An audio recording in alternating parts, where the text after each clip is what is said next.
各位朋友，今日咧就從我個觀點咧，同大家分析一下中國咧係咪處於內卷嘅狀態。作為一個社會學嗰個概念咧，近年嚟咧，中國社會被廣泛咁討論用嚟描述咧邊啲領域係過度競爭導致咧效率下降咧，或者係個體付出同回報咧失衡嘅現象嘅。至於中國係咪處於內卷嘅狀態咧，咁就需要結合由具體嘅領域同埋呢個社會嘅背景進行分析嘅。好啦，喺我未講之前咧，首先咧就歡迎下一啲新聽嘅客戶啦，希望大家多多關注我哋咧，免費咁訂閱我哋嘅頻道，同埋發俾其他有需要嘅人收聽啦。咁我個人咧就響1990年開始咧已經係做呢個中國貿易嘅，做 China Trade，咁就幫好多個國家譬如日本啊、美國好多韓國咁樣，佢哋咧就需要揾啲嘢咧，我就同佢翻國內嗰陣時大部分一啲山寨廠咧，咁幫佢哋去揾嘅，咁都做咗有十零年。咁到2023年咧，我就正式咧又響東莞咧就管幾間廠嘅。咁我就睇到當其時咧好多現象同埋係嗰個價格咁樣。咁我至於呢個中國內卷咧，我個睇法就比較正面嘅。咁而家咧就好多人講咧就係睇國內嗰個現象咧，就係因為佢哋本身咧就唔熟悉國內啦。咁亦都以前我記得因為有啲治安問題其他交通唔方便啦。咁大部分人咧都唔會出去關口太過外嘅地方去睇嘅。咁變咗咧就好多嘢唔全面咧因為其實而家我哋集中嘅地方嗰啲物價其實都係相對都係貴嘅。如果你再走出二線其他啲地方咧，好多啲物價咧都係好平嘅。咁好啦，咁我哋為內卷嘅現象分開地方睇一睇咧，其實咧喺國內咧就喺呢個教育嘅領域咧就比較厲害啲嘅，因為高考咧就競爭劇烈啦，咁學生咧就投入大量嘅時間參加呢個課外補習家庭經濟負擔咧就比較沉重嘅。但係咧優質嘅教育資源咧，好似嗰啲名校嘅名額咧就有限嘅，咁導致咧軍備競賽式嘅競爭，咁部分嘅學生咧就會陷入重複性嘅學習，而並非咧就提升自己嘅能力嘅。咁咁第二個就係呢個職場嘅環境啦。咁而家人哋講話996呢個工作制加班嘅文化非常之普遍。咁部分行業咧就通過漫長嘅工作時間而非技術創新提供呢個產出。咁員工咧就面臨咧身心嘅壓力，但係資金嘅增長咁同付出咧並不匹配嘅。咁我記得咧就我最初去管嗰個2003年左右咧，咁嗰啲人咧就係所有外來打工嘅人咧包食包住嘅。咁我嗰時見到佢哋全部咧都係大概個工資咧就為到800蚊，如果你加班咁就900零就1000蚊左右嘅啫。咁以前咧因為佢哋係落個班咧都係翻宿舍嗰度瞓覺嘅，又冇電視睇，乜都冇。咁所以你叫佢哋加班咧，通常咧就非常之佢哋支持嘅，因為可以賺多啲錢咧咁個工作嘅時間咧比而家啲咩996咧就長得多嘅。咁另外我嗰陣時有個好深刻嘅印象咧，我就最初上去，因為我發覺啲銀行星期日都開工嘅，咁而家香港就星期六、星期日都唔會有人開工係嘛？咁而家香港就奇怪，有時星期日咧都有啲職員嗰啲銀行嘅職員翻嚟做嘢排下單張咁樣。咁咧就呢個職場嘅環境咧，咩996嗰啲，其實都係改進緊嘅樣嘢，我覺得都有個時間咧。咁呢個社會咧個評價系統響即係由呢個學歷資金房地產咁去衡量每一個人個人價值嘅單一標準嘅。咁更加加劇嗰個競爭嘅焦慮咧。部分人咧就被逼捲入非自願之中嘅競爭嘅。咁內卷嘅成因咧，其實有一個咧好重要嘅就係喺國內咧有戶籍嘅。戶籍咧就係你一線城市有好多人，譬如走去一線城市，舉個例去上海或者去深圳做嘢咧，咁你又冇戶籍嘅，咁你要拼命咁咧，就算你生咗嗰啲仔女出嚟咧，你都要翻你自己嘅戶籍嗰個出生地嗰度去申報嘅。所以咧戶籍咧就係一個好緊要影響內卷其中一個成因嘅。譬如你響一個一個陝西人嚟到深圳嗰度生咗啲仔女，咁要翻你原產地嗰度攞，咁你話同埋第日要落籍要做好多嘢嘅，譬如要買房地產或者係好多樣嘢。咁個資源分配咧同埋人口嘅壓力咧又係對中國嘅人口基數好大啦。咁優質嘅教育就業嘅崗位、社會嘅福利咁呢個資源咧就相對咧有稀缺嘅，咁競爭咧就天然咁激烈嘅。咁至於咧呢個經濟轉型嘅其嘅矛盾咧，亦都影響嘅。咁過去咧粗放即係開放型增長模式嘅面臨去到樽頸啦。咁產業咧個結構升級就仲未完成嘅，高附加值咧就崗位又唔係好足夠，咁導致咧部分嘅行業咧低水平就重複咁樣競爭。咁社會嘅文化嘅因素咧萬般皆下品，唯有讀書高呢一個穩定向上咁嘅傳統嘅觀念咧，就加劇咗少數咧走成功道路嘅捷徑嘅追逐。咁中國咧面對內卷嘅努力咧，咁樣亦都嘗試過用過呢個政策嘅協調咧雙減呢個政策嘅限制課外培訓，咁試圖咧就緩解咗教育嗰個焦慮。咁勞動法咧就完善同埋係監管強化就遏制呢個惡性嘅加班，咁推動咧就鄉村嘅振興咧區域咧個均衡發展，同埋咧就擴闊呢個資源嘅分配渠道。咁其實咧都好多都係，如果戶籍嗰邊咧，如果可以，其實一樣嘢我都好唔明嘅，因為中國人咧佢點解要分到咁咩咧？就即係1線、2線、3線嗰啲咁嘅戶籍嘅，呢個都遲早咧都要諗辦法去解決呢個問題嘅啦。咁經濟結構嗰個調整咧通過呢個科技嘅創新、產業升級，創造更加多高質量嘅就業機會，減少咧有低效嘅競爭嘅。咁社會觀念嘅轉變咧，鼓勵咧就多元化就係嗰個價值觀。咁例如咧就係職業嘅教育咧，靈活咁樣就業咧就係倡導嗰個即係亞文化過度競爭嘅反思嘅。咁客觀咁嚟睇咧，呢個內卷咧其實咧呢個係全球性嘅現象嚟嘅。咁喺呢個韓國日本印度呢啲國家咧，咁教育同埋職業之中咧，亦都係存在類似嘅競爭嘅。呢啲都係現代化進程之中資源有限性同埋發展需求矛盾嘅縮影嚟嘅。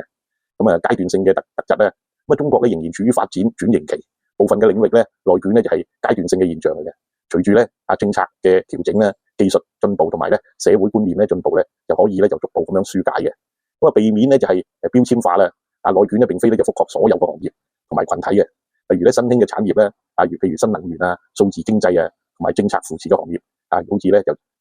鄉村振興咁咧就逐步咁釋放咗新嘅機遇嚟嘅。咁中國部分嘅領域咧的確咧存在有內卷嘅現象嘅，尤其是喺教育同埋傳統嘅行業同埋1線嘅城市表現得比較明顯嘅。呢個現象咧其實具備咗複雜性同埋階段性嘅。咁政府咧已經通過咗政策干預咧呢個經濟轉型嘅呢個手段咧，就嘗試去破解呢個困局噶啦。咁喺社會個體咧亦都係探索多元化個價值嘅捷徑。咁長遠嚟睇咧就係推動高質量嘅發展咧，優化呢個係資源嘅分配咧鼓勵咧創新都係一啲根本嘅出路嚟嘅。咁至於咧一般人講咧就中國消費市場係咪內卷咧咁樣？呢個需結合咧就市場嘅競爭模式企業嘅行為消費者選擇同埋政策嘅環境呢個多即係角度咁去分析嘅。咁當前咧部分嘅領域咧的確咧就存在有內卷化嘅競爭嘅，但係整體嘅市場咧仍然就係分化同埋係升級並存嘅特徵嘅。咁譬如消費市場內卷嘅表現咧，同質化競爭同埋咧價格戰。咁電商平台咧同埋呢個零售業，咁頭部嘅電商平台咧，好似淘寶京東拼多多咁樣，咁通過咧100億嘅補貼全網咧就最低價係爭奪流量。咁嗰個商家咧被逼咧捲入低價競爭。部分嘅行業咧，例如小家電快消品利潤空間咧被大幅咁壓縮，甚至出現咗咧賠本咧就係買貴又要賠即係賠嘅現象。咁其實咧香港都係發現以前都有呢啲咁嘅情形發生嘅。例如喺1980年代嗰陣時咧就好多士多辦館咧，佢哋都係有呢個惠康百佳出現咧，又係將佢哋全部咧嗰啲士多辦館即係雜貨鋪好多都冇咗咁滯噶啦。咁有幾間加埋嗰啲便利店咧咁樣，就壟斷咗全香港嘅市場。佢哋用嘅方法都係一樣噶啦。咁到佢哋攞到個市場之後咧，佢哋就會加咗好多嘢不但咧對廠家即係嗰個用家嗰方面咧，就攞翻晒翻嚟噶啦。咁至於咧而家呢個新消費品咧個泡沫咧好似近年嚟咧就好多新消費嘅賽道。咁好似奶茶、咖啡、零食咁樣快速咁擴張，但係品牌咧同質化嘅嚴重。例如國潮嘅包裝相似嘅配方，大量嘅品牌咧就通過燒錢去營銷搶佔市場，最終咧因為缺乏咗核心嘅競爭力咧，而咧加快咁樣係退場嘅。咁流量嘅爭奪咧同埋呢個營銷嘅內耗，咁直銷大貨嘅內卷主播咧嘅佣金同埋呢個慳位費水漲船高。咁企業咧為咗爭取咧頭部主播嘅資源咧投入巨額嘅成本，但係咧實際嘅轉化率咧就參差不齊嘅。部分嘅商家咧陷入係不直播咧就等死，直播咧就找死個困局嘅。咁喺呢個社交媒體咧營造咗軍備競賽品牌咧就喺抖音小紅書呢啲平台個競爭咧就投入咗呢個廣告內容咧就創意就趨同。咁消費者咧就逐漸咁產生咗呢個審美嘅疲勞。咁營銷成本咧就上升，但係效果邊際咧就遞減嘅。咁下沉市場嘅競爭能力就加劇。咁低線嘅城市同埋咧鄉村嘅城市咧，1、2線嘅城市消費趨飽和之後咧，企業咧就轉向下沉嘅市場啦。但係部分嘅行業咧又通過咧低價傾銷就爭奪用戶，就擠壓咧中小商販嘅生存空間，形成呢個力羅嘅博弈。咁消費市場咧內卷嘅成因咧，就譬如提供呢個提供端咧就結構性嘅過剩，咁產能咧過剩咧同埋創新不足。傳統製造業嘅即係產能咧就過剩，部分嘅行業咧好似衣服服裝家具咁依賴咧就係代工嘅模式，咁缺乏品牌同埋呢個技術嘅壁壘，只能通過降價維持咧市場嗰個份額。咁資本短期咧就追逐嘅傾向咧，部分一個新消費領域依靠咧就係質量嘅補貼快速咁擴張，咁忽視咗長期嘅產品嘅設計就導致咧賽道迅速咁樣又擠擁。咁需求咧就係端化同埋不確定性，消費者嘅信心咧個波動消費咧就增速咧放緩嘅背景底下咧，部分嘅群體消費咧就趨於保守嘅，咁性價比優先成為主流嘅選擇，咁倒逼咧企業咧就參與價格嘅競爭，咁分層化咧就需求咧就未被滿足，高端嘅消費市場嘅需求咧就好似奢侈品健康食品咁樣持續咁增長，但係中低端嘅市場咧就供給過剩，結構性咧就矛盾突出，咁數字化放大嘅馬太效應，咁平台咧就壟斷同埋流量集中，頭部嘅電商同埋咧社交平台咧就係掌握咗流量嘅分配權，咁中小嘅商家咧獲得曝光，不得不支持高額嘅費用，進一步咧就擠壓個利潤，咁算法咧就推薦咧加劇咧就同質化，咁平台呢個算法咧就傾向於送出已經驗證成功嘅內容模板，導致商家咧就模仿而非創新，咁點去破局咧？咁樣我哋嘗試去睇睇啊。咁政策咧就引導同埋呢個監管嘅介入，反壟斷咧同埋公平嘅競爭，咁國家咧就個市場監管局對呢個平台咧2選1就大數據嘅殺熟等嘅行為咧就進行處罰，咁嘗試咧就降低流量壟斷對商家嘅擠迫，咁鼓勵咧實體呢個經濟發展咧通過咧就減稅降費，支持咧就小微企咧就係個數字化嘅轉型，緩解咧實體嘅嗰個零售生存嘅壓力。咁企業政策嘅轉型差異化嗰個競爭，部分嘅品牌咧轉向細分嘅市場，如好似寵物經濟咧、銀髮經濟咁樣打造呢個技術嘅壁壘，好似智能家電或者係深耕供應鏈更加快時尚嘅柔性嘅生產，跳出低價競爭嘅循環私域流量咧同埋係DTC 嘅模式咧，企業咧就通過微信嘅社群咧、品牌小程序等就結構咧就直接咁樣就觸達咗呢個消費者嘅渠道，降低咧對平台嘅依賴，消費升級同埋技術嘅賦能咧嗰個品質化同埋咧性化個性化嘅需求咧，個消費者咧就對健康環保體驗嘅關注上升，推動咗企業咧就係由呢個拼價格而轉向呢個拼品質數字化咧就轉型咁樣提效，利用 AI 優化倉庫嘅管理大數據咁樣精確嘅營銷，減少咧呢個資源嘅浪費，提升咧競爭嘅效率。我哋睇呢個消費市場嘅複雜性咧，其實咧並非全盤咧都係內卷嘅，好似新能源車戶外運動嘅裝備AI 硬件呢啲新興嘅領域咧仍然存在高增長嘅機會嘅，顯示咧呢個市場嗰個創新嘅活力。再睇睇全球嗰個視覺啦，中國個消費市場咧畢竟咧競爭強度同埋同日本失去30年，同埋韓國嗰個財閥經濟模式咧有本質嘅區別嘅。本土嘅企業出海正逐咧就開墾新嘅空間嘅。咁動態平衡過程咧，內卷咧就係市場咧由呢個粗放擴張咧到精密化呢個運營轉型嘅陣痛。部分咧就低效產能咧就出清後咧，呢個行業集中度同埋創新效率咧可能提升嘅。咁中國市場咧就響部分嘅傳統領域好似快速消費品服裝同埋依賴咧流量紅利嘅行業咧就存在內卷嘅競爭表現咧係價格戰同質化，同埋咧就係呢個資源嘅浪費。但係咧呢個現象咧都具有呢個結構性嘅局部性嘅特徵，並非咧就市場嘅全貌。隨住咧政策嘅調控咧企業創新嗰個策略深化，同埋咧消化需求升級，市場咧淨係即係響呢個差異化咧呢個技術驅動高質量嘅競爭階段咧就度過啦。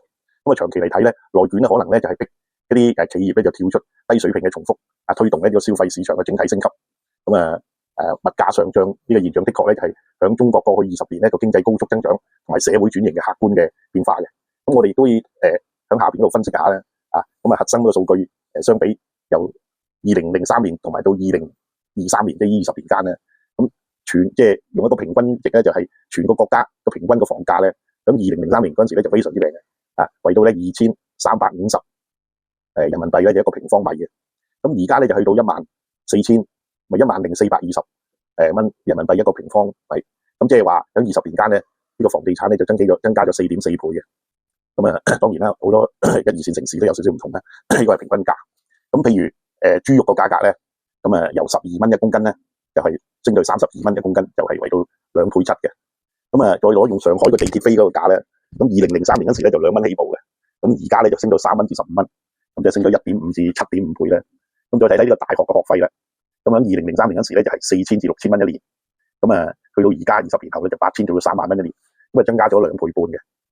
咁至於咧嗰啲工人嘅白領嘅人工咧就點樣咧咁樣？咁2003年咧嗰時咧就係一線城市嗰啲咧就為到3500蚊一個月咧，咁到而家咧就15000蚊左右嘅，咁就升咗4.3倍。咁呢個結構性嘅通脹咧就4大推手咧就係咩咧？就係貨幣嘅擴張效應 ，M2 個供應量咧就2003年嘅22.1萬億咧，增加到咧2023年嘅292萬億，咁增長咗13.2倍嘅，咁遠超咗呢個 GDP 嘅增速。